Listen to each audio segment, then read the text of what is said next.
Bismillahirrahmanirrahim. Assalamualaikum warahmatullahi wabarakatuh. Alhamdulillahi rabbil alamin. Wabihi nasta'inu ala umuri dunya waddin. Wassalatu wassalamu ala ashrafil anbiya'i wal mursalin, Sayyidina wa maulana Muhammad wa ala alihi wa sahbihi ajma'in. Amma ba'du. Yang kami hormati para manajer, para pimpinan, singkatnya hadirin hadirat jamaah pengajian keluarga besar PT AMGM yang dimuliakan Allah Subhanahu wa taala. Alhamdulillah, di pagi hari yang penuh dengan kemuliaan ini, bagi kita hari Jumat adalah hari yang spesial, karena ini adalah hari rayanya umat Islam, hari raya yang sifatnya mingguan. Kita kenal bahwasanya dalam Islam itu ada dua hari raya. Hari raya Idul Adha, Idul Fitri itu datangnya sekali setahun. Tetapi hari raya yang datangnya mingguan itu adalah hari Jumat. Karena itu Rasul sallallahu alaihi wasallam berpesan kepada kita, khairu yaumin tala'at bihi syamsu yaumul jum'ah. Hari yang paling baik di mana matahari terbit pada hari itu adalah hari Jumat. Fihi khuliqa Adam wa fihi udkhilal jannah wa fihi ukhrija minha. Hari ini, hari Jumat, kata Allah, adalah hari diciptakannya Nabi Adam oleh Allah Subhanahu wa taala. Hari dimasukkan beliau ke dalam surga dan juga hari dikeluarkannya beliau dari dalam surga.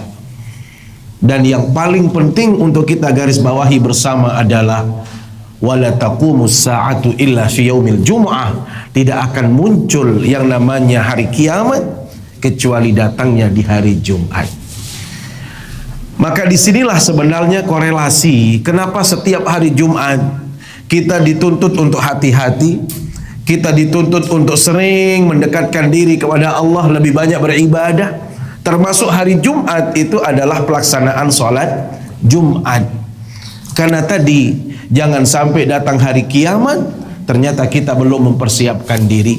Maka alhamdulillah di pagi hari ini kita keluarga besar PT AMGM alhamdulillah bisa memulai kegiatan aktivitas kita dengan sama-sama hadir di majelis ilmu, walaupun nanti tiang tidak akan lama memberikan tausiah karena nanti jam 8 lebih sedikit saya sudah di SMA 11 yang ada di dekat makam pahlawan itu, ternyata ya itu SMA 11. Salawat serta salam selalu kita sampaikan ke hadapan baginda Rasul sallallahu alaihi wasallam. Beliau panutan kita, teladan kita dalam semua aspek hidup dan kehidupan. Termasuk di dalamnya bagaimana beribadah yang benar, bagaimana berakidah yang lurus, bagaimana bermuamalah yang baik, bagaimana berakhlak yang mulia. Semuanya sudah dicontohkan oleh baginda Rasul sallallahu alaihi wasallam. Bila mana kita meneladani beliau, maka insya Allah kita semua akan mendapatkan syafaatnya di hari kiamat kelak. Bapak Ibu yang dimuliakan Allah Subhanahu wa taala, hari ini erat kaitannya dengan momentum Isra dan Mi'raj baginda Rasul sallallahu alaihi wasallam. Yang ingin kita sampaikan di sini bahwasanya peristiwa Isra dan Mi'raj adalah merupakan peristiwa yang luar biasa, di mana disitulah Allah Subhanahu wa taala berjumpa langsung dengan kekasihnya yaitu baginda Rasul sallallahu alaihi wasallam, dan beliau mendapatkan perintah atau kewajiban untuk melakukan salat. Karenanya bagi kita umat Islam, Allah, salat ini bukan sembarang ibadah. Salat ini bukan ibadah yang biasa-biasa, tetapi salat ini adalah merupakan ibadah yang sangat luar biasa. Sampai-sampai baginda Nabi itu harus mi'raj terlebih dahulu, sampai harus menghadap Allah baru mendapatkan kewajiban salat. Maka beruntunglah kita sebagai umat Islam, yang dimana di dalam Islam itu ada kewajiban salat. Maka disebutkan di dalam satu ungkapan kata Allah, As-salatu mi'rajul mu'minin. Salat itu adalah sebagai sarana kita bermi'raj. Dalam artian apa? Itulah cara kita menghadap Allah, cara kita berkomunikasi dengan Allah. Maka sangatlah merugi seseorang, hormati Allah, bila mana dia diberikan kesempatan, diberikan waktu oleh Allah SWT, tetapi justru lalai dari melakukan salat. Kita ingat sejarahnya, sejarah pelaksanaan salat dan sejarah bagaimana Allah mewajibkan salat. Dulu di awal pertemuan Allah dengan baginda Rasul, di saat beliau mi'raj di Sidratul Muntaha, salat yang diwajibkan oleh Allah kepada kita itu 50 kali sehari. Bisa dibayangkan Bapak Ibu, kalau kita wajib salat melakukannya 50 kali sehari semalam, kapan seseorang itu harus bekerja? Kapan kita harus melakukan kegiatan? Kenapa? Baru kita berkegiatan sebentar sudah ada waktu salat. Kita harus melakukan salat, kita harus menunaikan salat. Ternyata begitu baginda Nabi mendapatkan perintah ini, beliau mampir kepada Nabi Musa alaihissalam di langit yang ke-6. Kenapa Nabi Musa yang menjadi tujuan beliau? Ingat Bapak Ibu, Nabi Musa itu adalah senior baginda Rasul. Baginda Nabi itu sebelum baginda Nabi lahir atau diutus oleh Allah, itu sudah ada nabi-nabi sebelumnya yang diberikan perintah yang sama, kewajiban yang sama, dan juga diberikan umat yang banyak. Maka mereka lebih mengetahui, mereka lebih paham sebelumnya karena sudah punya pengalaman. Maka subhanallah Bapak Ibu, begitu berjumpa dengan Nabi Musa, apa pertanyaan Nabi Musa? Nabi Muhammad, apa yang menjadi oleh-oleh Anda dari Allah? Maka apa kata beliau? Amaranillah subhanahu wa ta'ala bi khamsina salatan. Saya dan umat saya diperintahkan untuk salat 50 kali sehari semalam. Apa kata Nabi Musa? Irji ila rabbika fas'al khuttafim. Nabi Muhammad, tolong balik menghadap Allah. Kembali menghadap Allah. Untuk apa? Minta diskon, minta pengurangan waktu sholatnya. Karena kalau 50 kali, Allah, apa kata Nabi Musa? Saya jamin wahai Nabi Muhammad, umatmu tidak akan mampu melaksanakan itu. Kok tahu? Saya pengalaman, kata Nabi Musa. Umatnya besar-besar, usianya panjang-panjang, tinggi besarnya umat orang terdahulu, kata Allah. Ini kalau dalam bayangan saya Bapak Ibu, kalau ada kelapa-kelapa sisa, pohon kelapa yang tinggi-tinggi, mungkin itulah pohon para generasi sebelum kita. Kenapa? Orang dahulu kalau ngambil kelapa mungkin tidak perlu naik, tidak perlu manjat. Kenapa? Berdiri saja sudah selesai. Maka saat ini, di zaman kita umat Nabi Muhammad yang kecil-kecil ini, justru ada kelapa-kelapa hibrida yang tidak perlu naik kita. Maka kelapa hibrida inilah sebenarnya kelapanya umat Nabi Muhammad. Kalau kelapa-kelapa yang dulu itu mungkin sisa peninggalan generasi sebelum kita yang diberikan keistimewaan oleh Allah. Mereka itu usianya panjang-panjang. Bayangkan sampai 1000 tahun. 250, 300, 400. Kalau kita umat Muhammad, Bapak Ibu, sudah jelas. A'maru ummati baina sittin ila sab'in wa qalilun man yajuzu dzalik. Umat Nabi Muhammad itu berkisar antara 60 sampai 70 tahun. Kalau ada yang lebih, bisa dihitung dengan jari. Maka kalau kita sudah mendekati 60, itu sudah harus berpikir, rubah haluan. Kita harus memperbanyak kebaikan, memperbanyak amal saleh, memperbanyak ibadah. Jangan sampai kita, Masya Allah, kadang-kadang kita tidak sadar. Banyak saudara kita yang sakit, banyak saudara kita yang musibah, dan itu sebenarnya isyarat. Sebelum Anda mendapatkan bencana yang sama, Anda harus lebih banyak beramal saleh. Anda harus banyak melakukan kebaikan. Maka subhanallah, Nabi Musa alaihissalam begitu prihatin, begitu mendengarkan penjelasan baginda Nabi bahwasanya Allah memerintahkan kepada umatnya untuk melakukan sholat 50 kali sehari semalam. Irji ila rabbik, kembali kepada Tuhan. Untuk apa? Minta diskon. Bapak Ibu, kembali baginda Nabi minta ke pengurangan, jadilah 40. Balik lagi kepada Nabi Musa, sama penjelasan Nabi Musa, kembali, jadilah 30, jadilah 20, 10, terakhir jadi 5. Apa kata Nabi Musa? Sekali lagi wahai Nabi Muhammad, kembali kepada Allah. 5 itu terlalu banyak buat umatmu. bisa dilihat besok, kata Nabi Musa. Besok kita lihat, 5 saja umatmu masih berat, yakin itu. Bapak Ibu, kira-kira 5 masih berat apa enggak? Ternyata apa yang menjadi jawaban Nabi Musa, 5 saja itu bagi Anda, bagi umatmu itu jauh, masih berat. Karena itu sekali lagi minta ke hadapan Allah. Apa kata Rasul? Saya malu pastahyaitu min Rabbi. Saya malu bolak-balik di hadapan Tuhan. Biar sudah 5 kali, sudah sehari semalam. Maka kata Rasul, walaupun 5 kali sehari semalam, tetapi nilai pahalanya itu sama dengan yang 50 kali sehari semalam. Makanya Allah, inilah yang menjadikan Nabi Musa itu sedihnya luar biasa. Sedih begitu berjumpa dengan Nabi Muhammad di saat Mi'raj.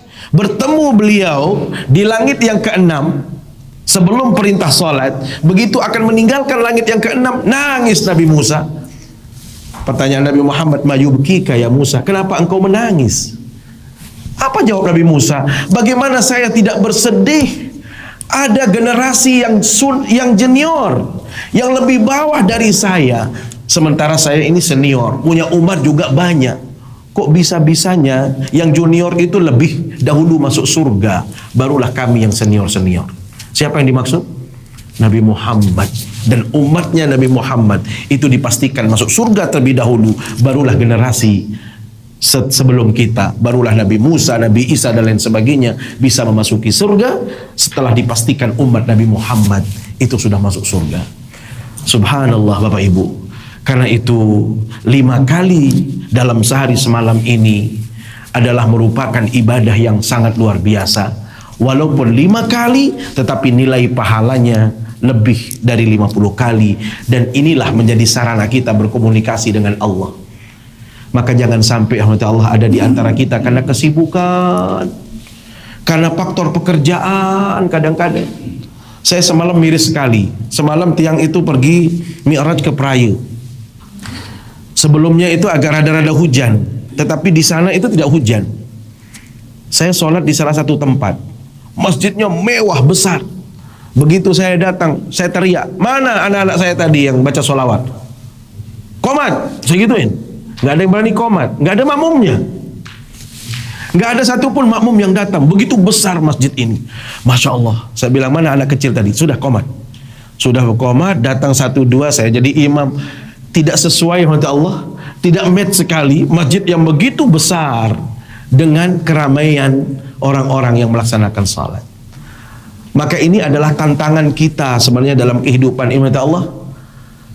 Justru Allah Subhanahu wa taala mengatakan dalam firman-Nya, qad aflahal mu'minun alladzina hum fi salatihim khashi'un. Beruntunglah orang-orang yang beriman. Siapa mereka yang beriman, kata Allah? Mereka yang mendirikan salat dengan penuh kekhusyuan.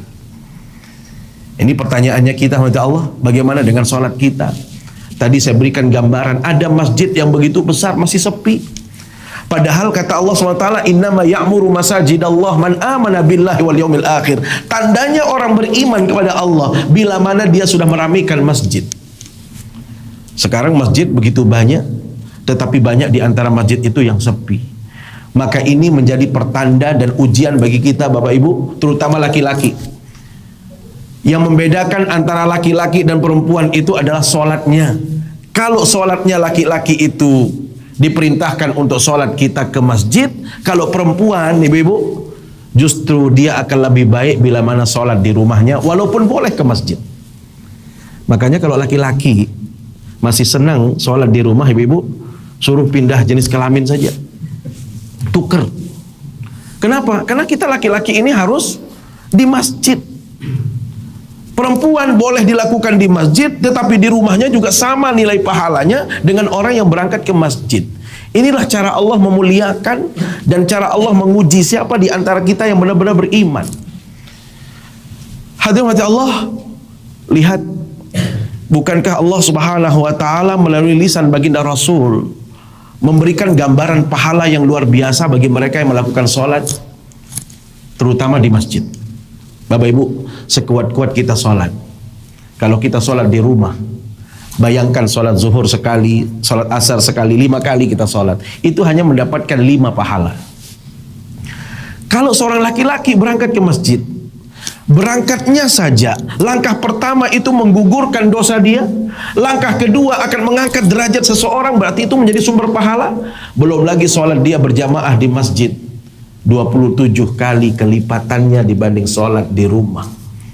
Maka boleh dikatakan oleh Allah, orang yang sholat di rumah dengan orang yang sholat di masjid itu tidak akan sama nilai pahalanya.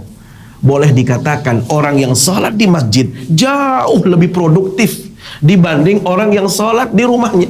Bayangkan tadi dia hanya mendapatkan 5 pahala, sementara yang berangkat ke masjid 27. Taruhlah kalau jauh rumahnya dari masjid, putaran rodanya luar biasa, sampai dia mendapatkan misalnya taruhlah 20-an, 23 tambah 27 berapa? 50.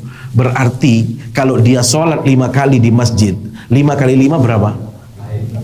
50 kali 5, 50 kali 5, 250. Kira-kira kalau kita ini orang-orang yang berbisnis, mau pilih yang 250 pahala atau 5 pahala? Itulah logikanya kata Allah. Kalau kita sholat di masjid, memakmurkan masjid, maka nilai pahala kita 250 dibanding dengan orang yang sholat di rumahnya. Berarti produktivitas usianya coba bisa dibayangkan. Orang ini punya usia 50 misalnya, 50 tahun kali 5, ya masih bisa dihitung pahalanya. Ini kan sekali sholat sehari 5, berarti 5 kali 360 dikali 50 tahun. Bandingkan dengan orang yang sholat berjamaah di masjid tadi dan berjalan ke masjid, dia mendapatkan 50 kali 250, ya 250 kali 50 tahun, kali 360 kali 50 tahun. Masya Allah, berapa nilai pahalanya? Itulah hadirat Allah, bila mana kita konsisten di dalam melakukan sholat ini dengan cara berjamaah. Karena itu Rasul Sallallahu Alaihi Wasallam begitu kuat sekali penegasannya agar kita laki-laki ini lebih banyak menghidupkan masjid. Sampai-sampai beliau katakan, la sholata li jaril masjid illa bil masjid. Orang yang rumahnya berdekatan dengan masjid, kalau dia tidak pergi ke masjid, boleh dikata sholatnya tidak sah, sholatnya tidak sempurna. Maka Allah, ini menjadi penyemangat bagi kita, terutama laki-laki. Mari, momentum Isra dan Mi'raj ini bukan hanya sekedar sholat kita, tetapi lakukanlah sholat itu di masjid. Jadi jangan sampai, mohon maaf, gara-gara bekerja, ini kita baru tugas di luar, atau mungkin karena tugas kita di sini, sampai kelelahan dia. Ini, tahu saudara-saudara saya menggali, mungkin ada yang tenaga-tenaga kasar di luar sana. Kalau mereka istiqomah dengan sholatnya luar biasa, berapa pahala yang dia dapatkan. Bapak Ibu, bukankah dalam satu hadis Rasul Sallallahu Alaihi Wasallam, dalam satu majelis, ada orang lewat, badannya kekar sekali, besar sekali, sampai sahabat mengatakan, ya Rasulullah, bodi yang begini bagusnya, kalau digunakan untuk berjihad, berapa nilai pahalanya? Alangkah hebatnya kalau badan yang sehat, jiwa yang sehat seperti ini digunakan untuk jihad. Apa kata Rasul? Man kana kharaja yas'a liwaladihi sigharan fahuwa fi sabilillah. Bukan itu saja makna jihad. Orang yang pergi berangkat bekerja, mencari nafkah untuk menafkahi anaknya yang masih kecil, itu dia sama nilai pahalanya dengan orang berjihad di jalan Allah, berperang di jalan Allah. Orang yang mencari rizki untuk mencukupkan kebutuhan keluarganya, itu sama nilainya dengan berjihad di jalan Allah. Orang yang memberikan nafkah kepada orang tuanya yang sudah tua renta, itu juga nilai pahalanya sama dengan berjihad di jalan Allah. Termasuk orang yang keluar bekerja untuk menjaga kehormatannya, dia tidak mau minta-minta, dia tidak mau menyusahkan orang lain, itu pahalanya jihad. Maka bisa dibayangkan Bapak Ibu, kalau tenaga-tenaga kita yang di luar sana, yang selalu saya lihat sedang ada renovasi atau ada perbaikan, PDAM, galian PDAR, Masya Allah, sudah dia pergi berjihad di jalan Allah. Bapak Ibu juga demikian. Tetapi begitu sholat, dia ninggalkan perkara-perkara yang bisa menyibukkan dirinya. Alangkah luar biasanya orang itu. Tetapi nyatanya kita, Masya Allah, kadang-kadang kalau sudah sholat, itu berat sekali. Karena kita capek, alasannya ketiduran. Ataupun kalau melaksanakan sholat itu akhir-akhir. Hati-hati, Masya Allah. Kalau ada orang yang masih melalaikan sholat, alangkah ruginya orang itu dalam hidup ini. Bapak Ibu, satu-satunya ibadah yang paling mudah itu hanya sholat. Satu-satunya ibadah yang paling cepat waktunya itu hanya sholat. Bayangkan kalau puasa kita menunggu setahun. Kalau dalam penantian setahun itu kita masih sehat, kalau kita nggak meninggal dunia. Itu satu. Haji, Masya Allah, orang pada sibuk dengan biaya haji. Berapa harga haji, berapa biayanya, ongkosnya dan lain sebagainya. Sibuk kita, itu menunggu sekali setahun. Belum tentu kita bisa dapat lagi. Zakat juga tidak diwajibkan, belum tentu kita punya nisab. Nah, sholat yang setiap saat ada waktunya, terus kita tidak mau melakukannya. Ya Allah, betapa ruginya seseorang yang dilalaikan dalam kehidupan ini gara-gara dunia. Makanya ingat firman Allah SWT dalam surat Fatir ayat 5. Ya ayyuhan nasu inna wa'dallahi haq. Manusia, janji Allah itu pasti. Tidak ada yang meleset sedikit pun janji Allah, Bapak Ibu. Fala tagurrannakumul hayatud dunya. Jangan sampai urusan dunia ini melalaikan kita dari mengingat Allah. Coba nanti buka surat Ar-Ra'd ayat 18. Apa kata Allah? Lilladzina istajabu li rabbihimul husna. Bagi mereka yang memenuhi seruan Allah, panggilan Allah, termasuk sholat. Allah memanggil kita, hayya 'alas shalah, hayya 'alal falah. Ini kan panggilan Allah. Apa kata Allah? Barang siapa yang memenuhi seruanku, maka baginya adalah al-husna, balasan yang baik berupa surga. Walladzina lam yastajibu lahu. Bagi mereka yang enggan memenuhi seruan Allah, atau mungkin malas memenuhi seruan Allah, atau memperlambat seruan Allah. Kenapa dia memperlambat? Gara-gara dunia. Dia ingin bahagia, ingin dapat uang yang banyak, sampai-sampai sholat entar dulu, belakangan dulu, atau mungkin tidak dilakukan sholat itu. Apa kata Allah? Lau anna lahum ma fil ardi jami'a. Bapak Ibu, saking kayanya Bapak Ibu, dunia ini milik Bapak Ibu sendiri yang punya. Ini bukan kita rombongan, satu orang yang punya. Bagaimana nggak kayanya? Orang dia sampai nggak mau sholat kok, cari dunia terus, sampai kayanya luar biasa. Dia yang punya, menguasai dunia ini, kata Allah. Sudah begitu apa? Sudah kayanya luar biasa, ditambah lagi satu kekayaannya, berarti dua kekuasaannya. Kekayaan yang luar biasa, dia kuasai dunia. Apa kata Allah? Laftadau bihi, besok di hari kiamat, di saat ada perhitungan dari Allah. Nih, Allah hisab kita. Di akhirat kelak, di padang mahsyar kita dihisab satu-satu. Siapa yang paling banyak amal baik, amal buruknya, itu yang menentukan. Bapak Ibu, orang yang kaya tadi mengatakan apa di hadapan Allah? Ya Allah, saya dulu sibuk sekali sampai nggak sempat saya sholat, nggak sempat memenuhi seruanmu. Kenapa? Karena saya cari harta. Boleh nggak ditukar sekarang ini? Saya dulu kompensasinya nggak sholat, nih sekarang saya pakai harta. Mau nyogok di hadapan Allah. Di akhirat dia mau sogok Allah. Kira-kira bisa nggak kita sogok Allah? Nggak ada cerita kita bisa sogok Allah. Jadi mohon maaf, orang yang kaya luar biasa, tetapi dia sibuk sampai dia tidak sampai melakukan sholatnya, memenuhi seruan Allah, itu tidak akan bisa ditolong oleh hartanya, oleh kedudukannya sekalipun.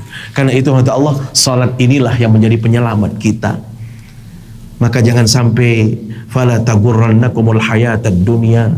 Jangan sampai dunia ini menipu daya kita. Jangan sampai setan menipu kita dalam hidup ini. Ingat satu bait lagu. Wahai manusia, jangan engkau tertipu daya oleh dunia yang fana, sebagai ujian bagi kita. Dunia sementara, akhirat selama-lamanya. Orang kaya mati, orang miskin mati, raja-raja mati, rakyat biasa mati, tuan guru mati. Dek, tuan guru apalagi? Semua kita mati. Ini hati Allah. Nah, kalau kita asyik dengan dunia ini sampai sholat, ini terutama rekan-rekan saya, jangan hanya sholat yang menentukan kita. Makanya kenapa Rasul katakan al-ahdul ladzi bainana wa bainahum as-shalah. Tandanya orang itu kafir dengan tidak kafir itu cukup lihat dari sholat. Kalau dia orang beriman pasti sholat. Kalau orang kafir, Anda undang dia nggak mau sholat. Pernah lihat orang kafir sholat? Nggak ada. Maka kalau ada orang Islam mengaku dirinya Islam tidak sholat, maka dia sama posisinya dengan orang yang di sebelah sana. Sholatnya saja kita, mohon maaf, kita sholat masih masuk neraka. Siapa? Fawailul lil musallin alladzina hum an sholatihim sahun. Neraka buat mereka yang sholat. Siapa? Mereka yang memperlambat waktu sholatnya. Mereka yang malas sholat, tapi malasnya luar biasa. Ntar dulu, belum habis waktu. Dia melakukan sholat itu di akhir-akhir waktu sholat. Maka Bapak Ibu yang dimuliakan Allah SWT, inilah yang menjadi penekanan kita di Isra dan Mi'raj ini. Sholat, mari kita jaga, pelihara sholat kita. Karena itu, kenapa Rasul SAW katakan, sholat ini sebenarnya barometer kehidupan manusia. Kalau sholatnya baik, semua amal dia pasti baik insya Allah. Tetapi kalau sholatnya masih bolong-bolong, sholatnya masih kalah dengan pekerjaannya, maka orang ini sangatlah merugi dalam kehidupannya. Karena itu terakhir hadis Rasul SAW, Bapak Ibu, man hafadha ala salah, barang siapa yang terus menjaga sholatnya, ada 3 perkara yang dia dapatkan dari Allah. Apa itu? Kanat lahu nuran yaumal qiyamah, ada penerang dia di dalam kubur. Di hari kiamat ada penerangnya. Bapak Ibu, kira-kira kita punya rumah mewahnya luar biasa, nggak ada penerangnya, tidak ada lampunya, betah apa tidak? Di dunia begini luasnya kita duduk, kita senang-senang, nggak ada lampunya, bisa betah kita? Nggak betah. Apalagi dalam kubur. Kubur itu bukan luas, sudah tahu 1 meter kali sekian. Nah, ada orang yang tidak mendapatkan penerangan dalam kuburnya. Kenapa? Karena dia tidak salat. Jadi kalau kita walaupun sempit kuburan itu, bila mana kita terus istiqamah dalam salat, itu akan diluaskan oleh Allah. Itulah yang disebut dengan naimul qabr. Kubur itu menjadi nikmat bagi kita. Sebaliknya itu akan menjadi azab. Maka orang yang salat secara kontinu, secara terus menerus, terutama di awal waktu, ingat. Karena Rasul SAW ditanya oleh sahabat, ya Rasulullah, ayu amalin ahabbu ilallah, mana perkara yang paling dicintai oleh Allah? Apa kata beliau? As-salatu ala waqtiha. Salat itu harus di awal waktu. Maka orang yang salat di awal waktu tadi, menjaga salatnya, kanat lahu nuran, dia akan mendapatkan penerang di dalam kuburnya, termasuk di akhirat kelak.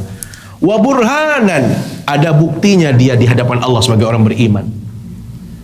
Ini kalau ada pembagian raskin misalnya, ya, bagi masyarakat, itu kan ditanya, identitasmu mana? Oh iya ini, oke, kamu dapat bantuan. Kenapa? Ada tandanya, ada identitas yang menjadikan dia berhak untuk mendapatkan bantuan. Nah, kita besok di akhirat, Allah, yang menjadi identitas kita itu adalah sholat. Bukti kita beriman kepada Allah itu adalah sholat. Kalau sholatnya bagus, oh dicentang oleh Allah, ini orangnya baik. Itu yang disebut dengan burhanan. Yang ketiga apa? Najatan yaumal qiyamah, orang ini dipastikan selamat di hari kiamat. Tetapi sebaliknya, kalau kita tidak menjaga sholat, tidak ada penerang, tidak ada bukti di hadapan Allah, dan kita tidak akan selamat di hadapan Allah SWT. Maka mari kita, Allah, jaga sholat kita. Jangan sampai kita gadaikan sholat gara-gara kita terlalu sibuk dengan urusan dunia yang menjadikan kita buta, menjadikan kita lupa kepada Allah SWT. Saya pikir demikian. Terima kasih atas perhatian kita semua. Mudah-mudahan kita tergolong orang-orang yang muqiminas salat, menegakkan salat, selalu menghadirkan salat, dan mudah-mudahan bisa salat itu dilakukan secara berjamaah di masjid. Demikian, mari kita berdoa kepada Allah Subhanahu wa taala. Izin karena saya juga harus melanjutkan kajian di SMA 11. A'udzubillahi minasyaitonirrajim. Bismillahirrahmanirrahim. Alhamdulillahirabbil alamin. Wassalatu wassalamu ala asyrafil anbiya'i wal mursalin sayyidina wa maulana Muhammad wa ala alihi wa sahbihi ajma'in. Allahumma ja'alna muqimas salah wa min dzurriyyatina rabbana wa taqabbal du'a. Allahumma ighfir lil muslimina wal muslimat wal mu'minina wal mu'minat al ahya'i minhum wal amwat innaka sami'un qaribun mujibud da'wat wa qadiyal hajat.